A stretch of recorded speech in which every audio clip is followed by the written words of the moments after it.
We are making a zipper pocket for a tote bag. This pocket is going to go on the interior liner of the tote bag. So this back piece of fabric is the interior liner, and this front piece of fabric is the pocket fabric. Both of these pieces have fusible interfacing already on them, and I have them centered. I have this pocket fabric 2 inches down from the top of the liner fabric.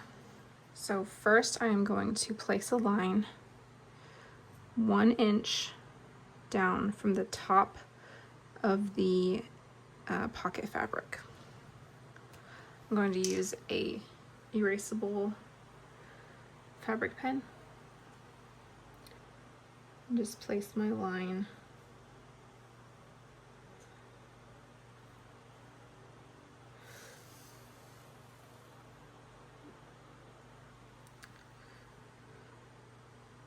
Next, I am going to place a line 3/8 of an inch below that one.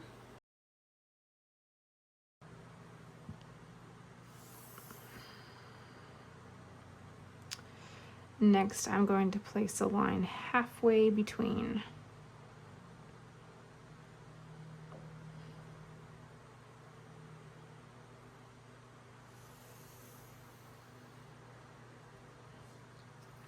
Now the two outer lines are going to be our sewing lines, and the inner line is going to be our cutting line.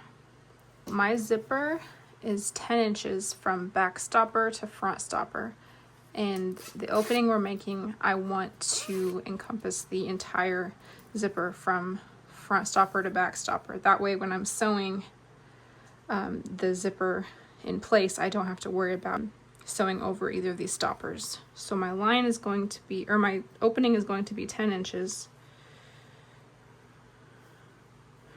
which is about right there. So I'm just going to place a line on either side of these, and this will again be my sewing line. Next, I'm going to mark a triangle on the end of each of these sides.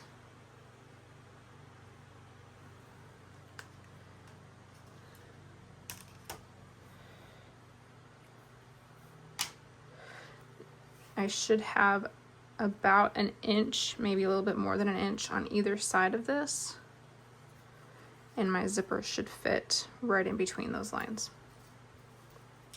So I'm going to now pin this down.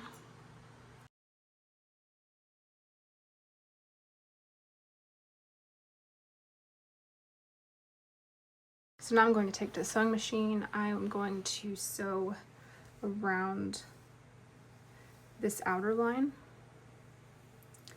and I'm going to make sure that I don't sew over the line if possible. I just want to keep my line of stitches directly on that outer line. Alright, now I have sewn all the way around the box. I made sure not to go over the line. I pivoted these corners just to keep everything nice and sharp. So now we're going to cut the opening inside the box, and this is the box, or the opening that the zipper will poke through. So to start out, the triangles and this center line are all going to be cut. I'm going to cut through all layers, so the pocket layer and the liner layer, I'm going to cut through all of them. And to make my initial cut, I'm going to use my seam ripper and then go to some scissors, try to stay on that line as best as possible, and I'm going to stop at the tip of the triangle. Angle out for both of these and make sure that you don't cut those threads.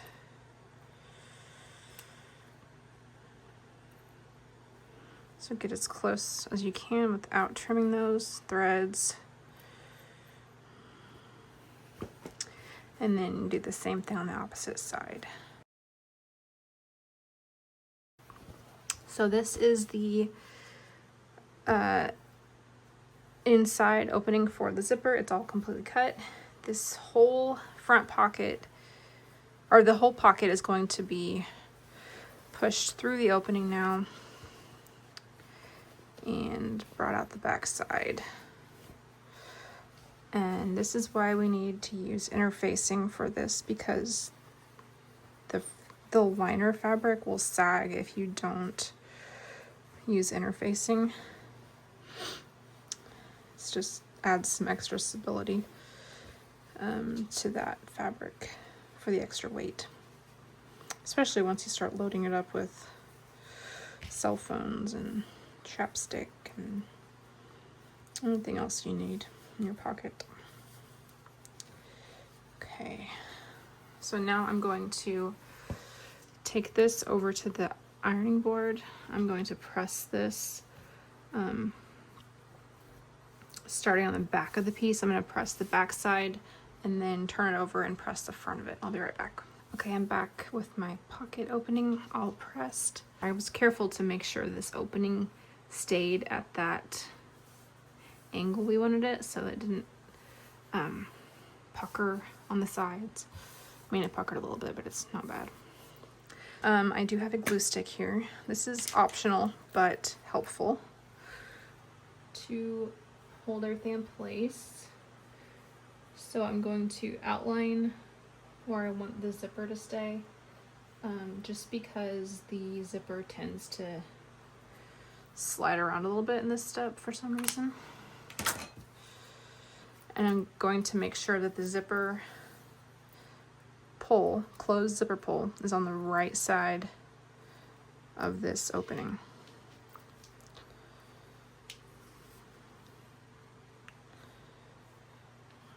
Push it down, and then I'm going to take this over to the iron and iron that just to speed up the drying process. Okay, so now it is ironed in place. It looks like it's dried. So I'm gonna flip it to the other side and pin everything down. Okay, this is the front.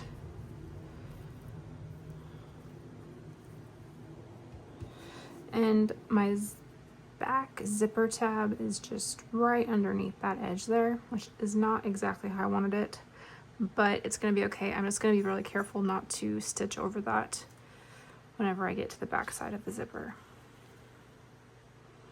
So I'm gonna pin everything in place, making sure that I pin the zipper tape and the fabric.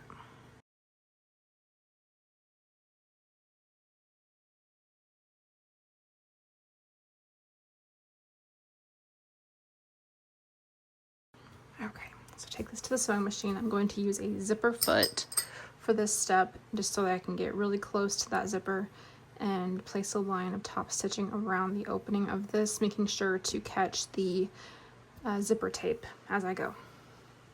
All right, I just got back from sewing the top stitching around the zipper, and I'm going to flip it over.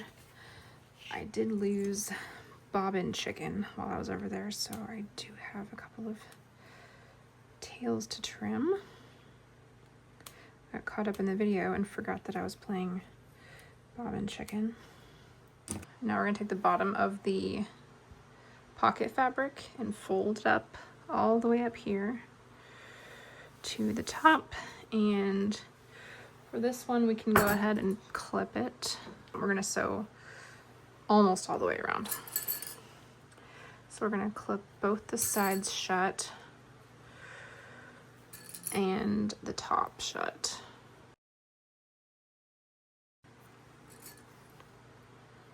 But you definitely wanna make sure you sew all the way around this liner fabric and don't miss the bottom part of it. Okay, so I'm gonna go take this to the sewing machine and be right back. Okay, I am back from the sewing machine. I just closed up this pocket. I started on this side, I worked my way around, and again I just sewed the pocket fabric. I did not sew through the liner. So if you turn it around, this is what it should look like. And now you have a beautiful pocket for the inside of your tote bag. Thanks for watching.